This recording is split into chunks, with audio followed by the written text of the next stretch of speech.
Hey guys, welcome to 8.1D, Properties of Rational Exponents, and basically this is part 2 of the previous lesson. So for this one, what we're going to be doing is adding and subtracting radicals. So the first thing to remember about this is you definitely still need the same index like we did before when we were multiplying, but along with that you need the same radicand. So notice right away we don't have the same radicand. So what we need to do then is, one, we want to see if it's possible to simplify and get the same radicand. So let's actually look at this problem here first. So notice we have the 6th root of 3 on both of them. So what we're going to do here is, I want you to think of this like it's 2x plus 7x. Here, all that you do, you don't change the x or the exponent of x, you just add the numbers out front. We get 9x. So it's the exact same idea with this one. 2 plus 7 is going to give us 9. And then we just attach the 6th root of 3.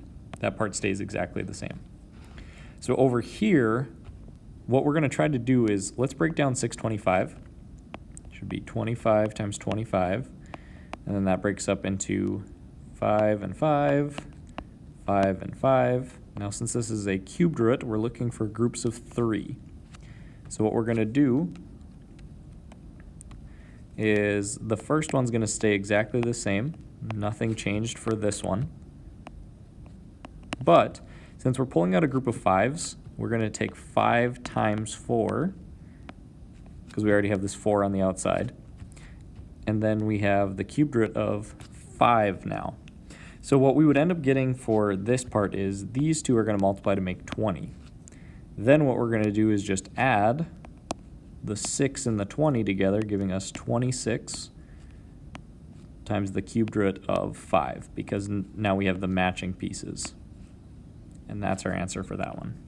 All right, so let's keep practicing this. We're going to see it a little bit more here. So we have 8 square root of x minus 3 square root of x. Put the numbers together, we get 5 square root of x. This one, pretty much the same idea, because remember, if we were to rewrite this with the radical form, it'd be 3g the 4th root of h minus 6g times the 4th root of h. That 4th root of h is matching, so we're just going to subtract the 3g minus 6g, giving us negative 3g 4th root of h. Or you could actually write it as negative 3g h to the 1/4 power, like how it was over here. That works as well. So either answer would work for that one. This one, we have 4 to the 3/4, 4 to the 3/4. So we can go ahead and just subtract, and we would get 5 minus 3 is 2. 4 to the 3/4.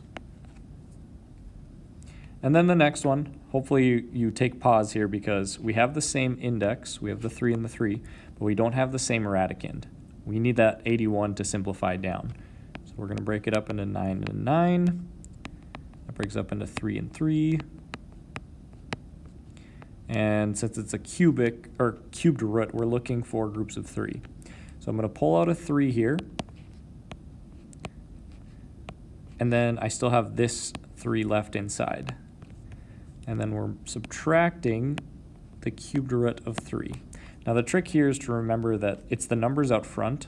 So we're using 3. And then since we don't see a number, we assume there's a 1. So it's 3 minus 1, which is 2. And that would be the answer for that one. All right, continuing on. This one, we have the same index, but we don't have the same radicand. So we have 6x to the 5th and then 6x. But if you think about this first one, that's going to simplify down further, because x to the 5th is the same thing as x to the 4th times x. So this x to the 4th, we can pull that outside as 2x times the 4th root of now 6x plus x times the 4th root of 6x. Now we have the same index and the same radicand. So we just add the 2x and the x, giving us 3x with the 4th root of 6x attached at the end. This one is just a review from yesterday, or from the previous day, I should say. So remember that when we're multiplying with the same base, we add the exponents. So this would be 2 plus the square root of 3, because you can't add a whole number with a radical. Okay, and then the last section here, these are kind of fun, but all that you have to do is rewrite these with exponents. So if we were to rewrite the first, like what's inside first, keep it as the square root, but then it would be x to the 1/3 power. And then if you rewrite that, put it in parentheses. If we rewrite the square root, this part here, that's to the 1/2.